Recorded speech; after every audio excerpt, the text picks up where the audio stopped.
Perkenalkan, nama saya Ziko Nafila Tufa. Saya akan menjelaskan tentang bahayanya mengonsumsi obat-obatan terlarang.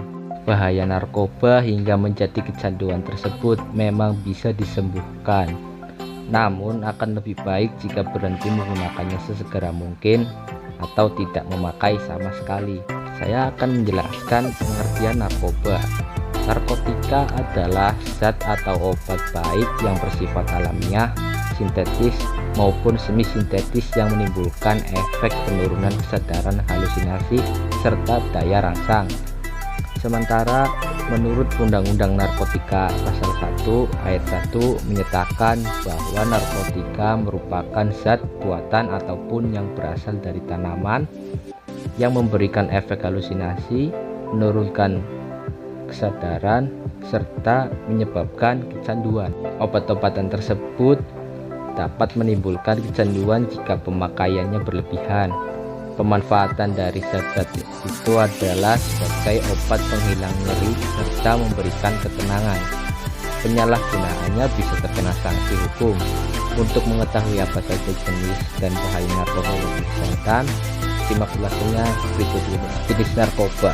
Kandungan yang terdapat pada narkoba tersebut memang bisa memberikan dampak yang buruk bagi kesehatan jika disalahgunakan.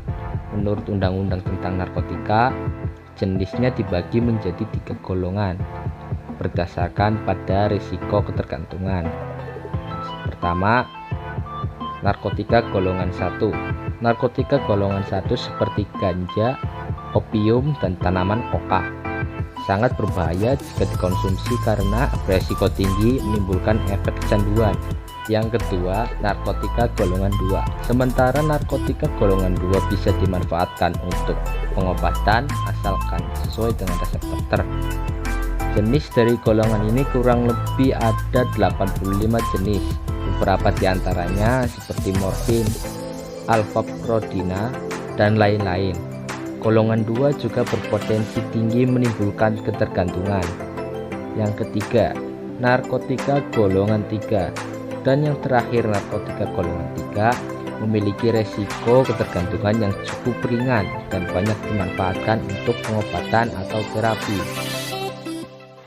Seperti yang sudah disebutkan di atas, ada beberapa jenis narkoba yang bisa didapatkan secara alami, namun ada juga yang didapat melalui proses kimia.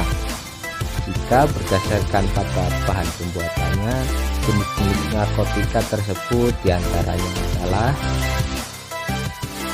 yang pertama, jenis narkotika sintetis. Jenis yang satu ini didapatkan dari proses pengolahan yang rumit. Golongan ini sering dimanfaatkan untuk keperluan pengobatan dan juga penelitian. Contoh dari narkotika yang bersifat sintetis seperti amfetamin, metadon, dexamfetamin, dan sebagainya. Yang kedua, narkotika jenis semi sintetis. Pengolahan menggunakan bahan utama berupa narkotika alami yang kemudian diisolasi dengan cara diekstraksi atau memakai proses lainnya. Contohnya adalah morfin, heroin, kodein, dan lain-lain. Dan yang terakhir, yang ketiga adalah narkotika jenis alami.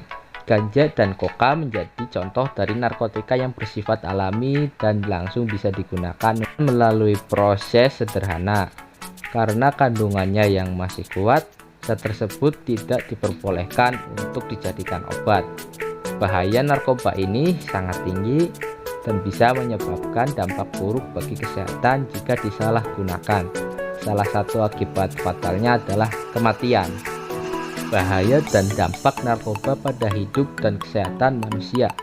Peredaran dan dampak narkoba saat ini sudah sangat meresahkan. Mudahnya mendapat bahan berbahaya tersebut membuat penggunanya semakin meningkat. Tak kenal jenis kelamin dan usia. Semua orang beresiko mengalami kecanduan jika sudah mencicipi hal berbahaya ini. Meski ada beberapa jenis yang diperbolehkan untuk dipakai untuk keperluan pengobatan, namun tetap saja harus mendapatkan pengawasan ketat dari dokter. Ada banyak bahaya narkoba bagi hidup dan kesehatan. Di antaranya adalah: pertama adalah dehidrasi. Penyalahgunaan zat tersebut bisa menyebabkan keseimbangan elektrolit berkurang. Akibatnya, dan kekurangan cairan. Jika efek ini terus terjadi, tubuh akan kejang-kejang, muncul halusinasi, perilaku lebih agresif, dan rasa sesak pada bagian dada. Jangka panjang dari dampak dehidrasi ini dapat menyebabkan kerusakan pada otak.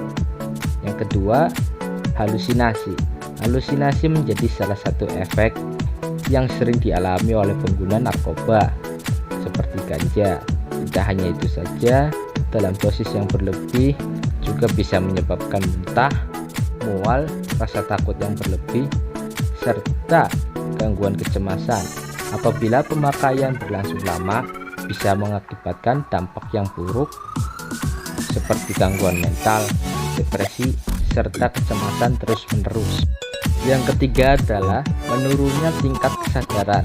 Pemakai yang menggunakan obat-obatan tersebut dalam dosis yang berlebih, efeknya justru membuat tubuh terlalu rileks sehingga kesadaran berkurang drastis. Beberapa kasus si pemakai tidur terus dan tidak bangun-bangun. Hilangnya kesadaran tersebut membuat koordinasi tubuh terganggu, sering bingung, dan terjadi perubahan perilaku. Dampak narkoba yang cukup berisiko tinggi adalah hilangnya ingatan hingga sulit untuk mengenali lingkungan sekitar. Selanjutnya adalah kematian. Dampak narkoba yang paling buruk terjadi jika si pemakai menggunakan obat-obatan tersebut dalam dosis yang tinggi atau yang dikenal dengan overdosis. Pemakaian sabu-sabu, opium, dan kokain bisa menyebabkan tubuh kejang-kejang dan jika dibiarkan dapat menimbulkan kematian. Inilah akibat fatal yang harus dihadapi jika sampai kecanduan narkotika. Nyawa menjadi taruhannya. Yang selanjutnya adalah gangguan kualitas hidup. Bahaya narkoba bukan hanya berdampak buruk bagi kondisi tubuh. Penggunaan obat-obatan tersebut juga bisa mempengaruhi kualitas hidup, misalnya susah berkonsentrasi saat bekerja, mengalami masalah keuangan, hingga harus berurusan dengan pihak kepolisian jika terbukti melanggar hukum. Sekian penjelasan dari saya mengenai obat-obatan terlarang. Saya akhiri. Wassalamualaikum warahmatullahi wabarakatuh.